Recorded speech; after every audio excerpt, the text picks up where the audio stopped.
యోహాను సువార్త 20వ అధ్యాయం మొదటి వచనాన్ని మనం చూద్దాం. ఆదివారమున ఇంకను చీకటిగా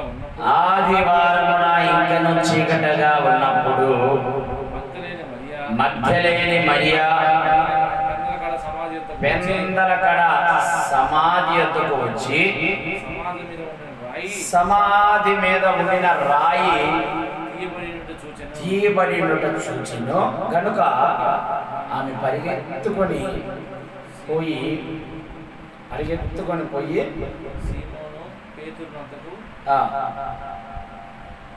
సీమోను మరియకు శిష్యుని యొద్దకు వచ్చి ప్రభువును సమాధిలో నుండి ఎత్తుకొని పోయింది. ప్రభువుని సమాధిలో నుండి ఎత్తుకొని పోయిరని చెప్పిందంట. ఎవరామె? మగ్దలేని మరియా. హల్లెలూయా.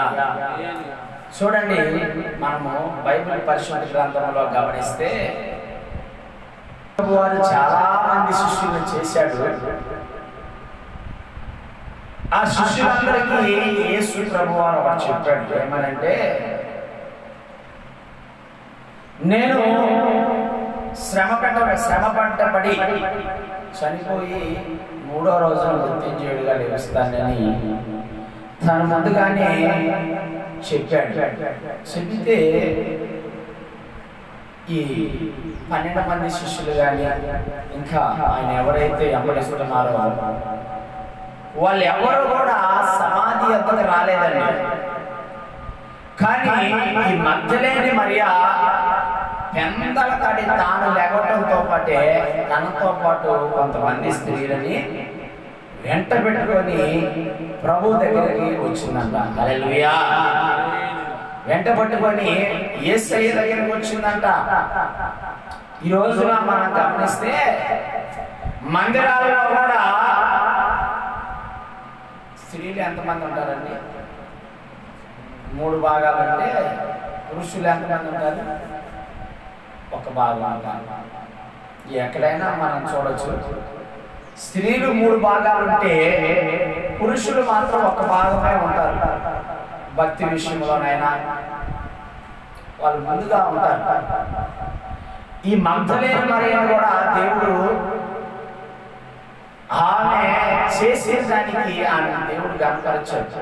స్త్రీ పాత్ర మనం అనుకుంటాం, కానీ స్త్రీదే ఉందిలే, ఏముంది బలహీనరాలని మనం అనుకుంటాం, కానీ ఆమె పాత్ర దేవుడు విశిష్టంగా రాసి పెట్టాడు. యేసయ్య జన్మించింది స్త్రీ గర్భం నుండే జన్మించాడు. బైబిల్ గ్రంథంలో మనం చూస్తే స్త్రీలు దేవుని నామాన్ని బలంగా ప్రచురించేదానికి వాళ్ళు బాగా వాడబడ్డారు.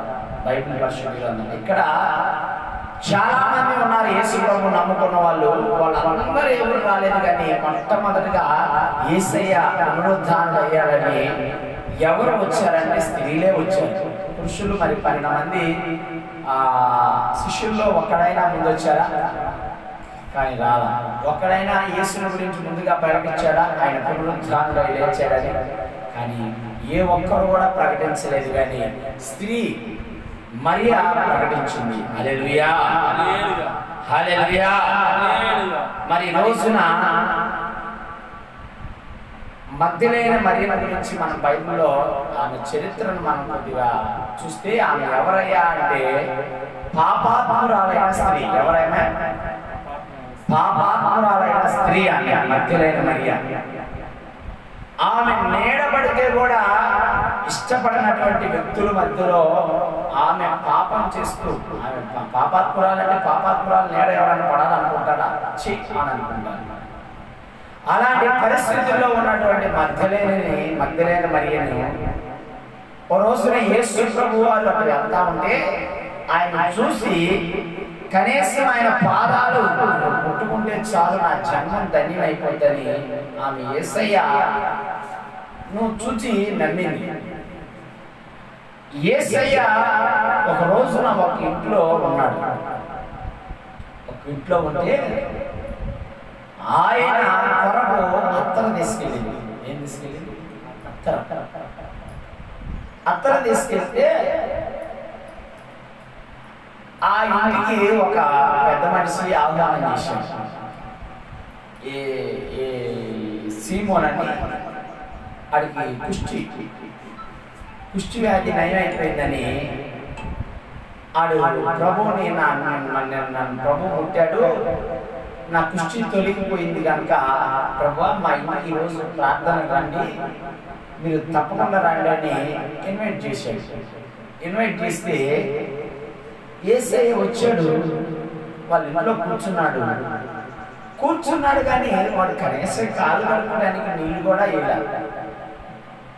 కానీ అక్కడికి ఆ పాత్రురాలైనటువంటి మగ్ధలేని మరియా వెళ్ళి తనకున్నటువంటి తీసుకెళ్ళినటువంటి అత్తలను తీసుకెళ్ళి తనను సమాధి కొరకు ముందుగానే సిద్ధపరిచింది. యేసయ్య సిలువ వేసేదానికి ముందుగానే తనను అభిషేకించింది.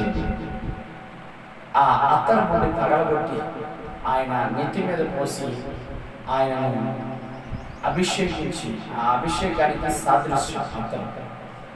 ఆమె కన్నీళ్లతోటి తన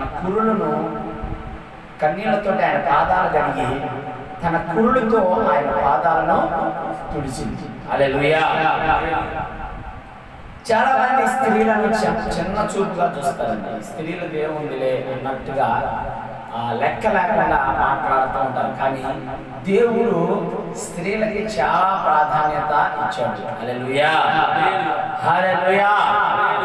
బైబిల్ గ్రంథంలో మత్తయి సువార్త 26:13లో రాయబడినటువంటి మాటను మనం చూద్దాం ఒకసారి. మత్తయి సువార్త 26:13 26:13.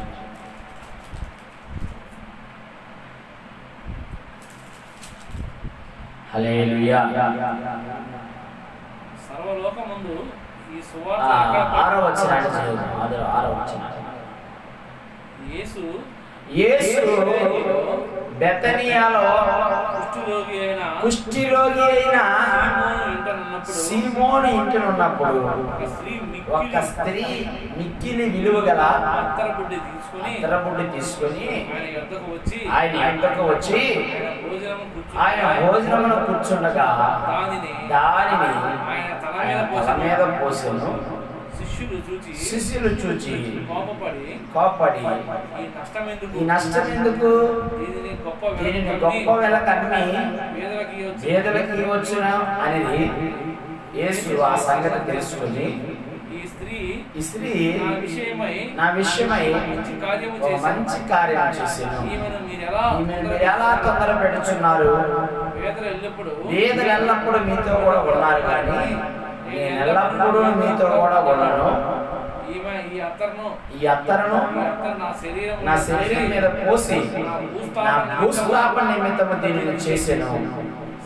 సర్వలోకమందు ఈ సువార్త ఎక్కడ ప్రకటించబడినా అక్కడ ఈమె చేసినది ఈమె జ్ఞాపకార్థంగా ప్రశంసించబడినని మీతో నిశ్చయముగా చెబుతున్నాను. హల్లెలూయా. యేసు ప్రభువారు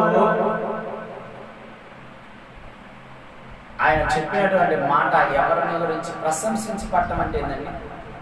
ఘనపరచడం. అది ఎవరిని గురించి మాట రాయలేదు కానీ ప్రశంసించబడుతుందంట. ఎక్కడైతే నా సువార్త ప్రకటించబడిద్దో అక్కడెల్లను ఆమె ఏమవుతుందంటండి? ప్రశంసించబడుతుందంట. ఆమె ఎందుకు అలాంటి ఘనత ఆమెకు ఇచ్చాడంటే ఆమె ఎంత పాపాత్మురాలో అంతగా ప్రభువుని ప్రేమించింది. అంత పాపాత్మరాలుగా బ్రతికినటువంటి యేసయ్య దర్శించినప్పుడు ఆ పాపాలన్నీ కూడా విడిచిపెట్టి ఎలాగా ఆయన అంతగా ప్రేమించిందంటే ఏ ఒక్కరు కూడా ఆయన పునరుద్ధారణై లేచాడని ఆయన సమాధి కాడికి పోయిన వాళ్ళు లేరు. కానీ ఈ పాపాత్మురాలైన మధ్యలేని మరియా పెందల కడ లేచి అనేకులను పురుకొలిపి సమాధి దగ్గరికి తీసుకెళ్ళిందండి. ఆమె ద్వారానే ముందుగా సత్య సువార్త ప్రకటించబడింది. ముందుగా సువార్త చేసింది ఆమె. యేసయ్య పునరుద్ధానుడై లేచాడని దేవదూత నాకు కనపడి చెప్పింది. సహోదరులకు ఆ మాట తెలియజేయమని నాకు తెలియజేశాడు దేవుడు. గలిలయ ప్రాంతంలో వారిని నేను కలుస్తానని నాకు తెలియజేశాడు సహోదరులారా అంటే వాళ్ళు నమ్మలేదు. కానీ ఈమెకు మాత్రము ఆసక్తి ఉంది. ఎంత పాపం చేసిందో అంతగా ప్రభువుని ప్రేమించి తన మనస్సును మార్చుకొని దేవుని కొరకు యథార్థంగా జీవించింది కనుకనే ఈమె ఎక్కడైతే దేవుని సువార్త ప్రకటించబడుతుందో అక్కడెల్లను ఈమె ప్రశంసించబడునని దేవుడికి తెలియజేశాడు. ఆమేన్.